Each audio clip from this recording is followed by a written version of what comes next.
Hey guys, here I am again showing you another news video clip. This one took place maybe like 25 minutes ago. It's on MSNBC. I'm that far behind. And this woman is talking to this host about how Donald Trump's evil and they must stop him. And they're about to introduce another whack job into this whole equation and let him speak for a little. And I'm really getting sick and tired of seeing this foul little man on TV, and I want to explain why he's so powerful and why he's in the position he is. So I guess we're going to let this roll a little bit, and I'm going to interrupt it every once in a while with my commentary, and we're going to see where this goes. So let me hit play right here, and let's go, and let's see what pissed me off so bad in the morning. I mean, I am someone who actually believes that the voters are going to have the most powerful say here in November. I think that's really important to issue a vote of no confidence, no interest in Trump and Trumpism. At the same time, it's this behavior that is the exact reason why I think it's so important to hold Donald Trump accountable. You know, there are some people who have said that this case in Manhattan is maybe not as serious as some others, and that's in some ways that might be true. In other ways, he's operating with the same kind of impunity that we have seen all along. And that is unacceptable. He cannot be above the law. You cannot have a president sitting in the Oval Office who's above the law. So he should be held accountable. I think that when you look at the fact that this little slime ball right here, I've had enough of seeing this little slime ball man. And why did this woman just call this slime ball reverend? Reverend of what? This man is not a reverend. If he is, whoever gave him his reverend license, they need to be revoked. This is nonsense. This is not a reverend. But let's keep going. And I have a lot to say about this little slime ball. But let's hear him talk just for a little, for shits and giggles. Absurdity that someone would be responsible for their 30-year-old daughter and that their daughter would even be mentioned. I have two daughters in their 30s. They have nothing to do with what I do in terms of a decision. They both are activists. But I mean, it's just absurd. It shows how callous and low this man will go. There's nothing off limits to him. Not only is he a thug, he is a thug that has no boundaries. I mean, well, and with the guilty conscience, he must think he's really screwed in this case if he's acting. Now listen to this fake reverend go.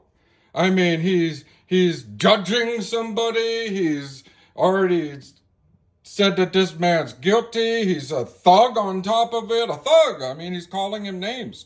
I mean, what kind of reverend is this? Most reverends would go to a thug and say, hey, Mr. Thug, let me counsel you and let me help you. And not this fake reverend. This fake reverend's on this fake news channel judging and convicting. But I'm so sick of this man. Don't you guys wonder why this foul little man, look, he's even little. He's even deformed looking. But don't you wonder why he is on so much TV stations recently and how he got so popular? He's always been around in the consciousness. He's like an ambulance chaser, man. He's no reverend. This man's popped up in every kind of racial nonsense he could find and stuck himself in the middle of it and tried to promote hatred and division his whole life. That's not what a reverend does. I said, why is this little foul piece of garbage on TV? I wonder. Let's see what he says a little bit more, and then I'll continue with my little rant. So crazy. The one that is not convinced this is an insignificant case is Donald Trump, because he would not be throwing all of these accusations out if he was not convinced that this could be serious. And they can say all they want, it doesn't matter. They say, all you need is one jury to hang it. All you need is one conviction to make him a felon. And he understands that one felony puts him out of business, not only in the White House, it will impact the business that he hopes to rebuild after he finishes getting rid of all of the civil cases he had. He knows that if he sits in that courtroom and listens to people get on that stand in his face and testifies, that he's got a problem. Like I said, this fake reverend's already judged this man guilty.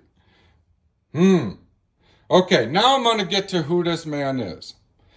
This, we all know his name. I'm not even going to say this fool's name. I can't stand this man. And said, we all know who this little instigator is, but how did he get on TV so much? I say this goes back 30 years to the Million Man March. And I've told everybody to go seek this out and watch it. There's almost a 3-hour presentation of this on YouTube that you can go watch. And this is the Million Man March where Louis Farrakhan took 1 million militant men, Muslims, not all of them, but a bunch of them, and stormed our capital and took it over for the day and threatened them. You really need to watch this for yourself and actually listen to what these people said. And during the Million Man March, this little weasel, he actually spoke. He was right there, standing right next to Mr. Louis Farrakhan as they threatened to take over our country, as they threatened to tear down all the statues of the white oppressors, as they threatened to take all of the ill-gotten gains from the white man and redistribute it to the black man. That's what they were saying during this whole Million Man March. You gotta go watch it, man. You gotta listen to what all of these people say, including this little weasel who was standing there right next to the main instigator, Mr. Louis Farrakhan. I'm telling you, that's why this man is on this station. Because Mr. Louis Farrakhan and his black militant Muslims, the Nation of Islam. See, everybody, okay, Christians, let's listen up. You've all been told that there's going to be like this horrible, horrible war between Christians and Muslims. To everybody, all you Christians, you all think that these are the Muslims, the brown Muslims from over in the Middle East. All of you Christians have forgotten that there are a giant group of black Muslims, and there are a whole bunch of them that live here. And some of them are followers and disciples and operatives like this man of one of the biggest black Muslims in the world. They call him a prophet, a fake prophet, Mr. Louis Farrakhan, the leader of the Nation of Islam. And this man right here was standing next to him during the Million Man March 30 years ago when they threatened to do exactly what they've done over the last 30 years. I'm saying that Mr. Louis Farrakhan got Bill Clinton elected. Mr. Louis Farrakhan totally got Barack Obama elected. Barack Obama is very tied to Mr. Louis Farrakhan. And so is this disgusting little man right here. And that's why he's on TV. And that's why he has like this little racial tiff going with Donald Trump. There's a lot. Now, does this make the Bible make a little bit more sense with the fighting with the Muslims? The Christians and the Muslims, huh? There's black Muslims, and they're very powerful in this country. And everybody seems to have forgotten about them. This man hasn't. All right. Let's see what else this disgusting little man says while he has the microphone. Thank you, Bill. This wasn't the exact conversation we were supposed to have. We'll get back to politics on Monday. Thank you, Bill. Lisa Rubin, I'm sorry you got up and had to come right back down. I guess these are the times in which we live. Thank you, my friend, for talking us through this today. Up next for us, the family of fallen Capitol Police officer Ryan Sick. Okay, I guess there was nothing else. I told you this was live. I was just sick and tired of seeing him, so I paused it and rewound it a little. So I didn't know exactly what that foul man was going to say. But this is part of what's going on, guys. Go watch the Million Man March and see who's there and what they really say they were going to do. And then see what they've done already.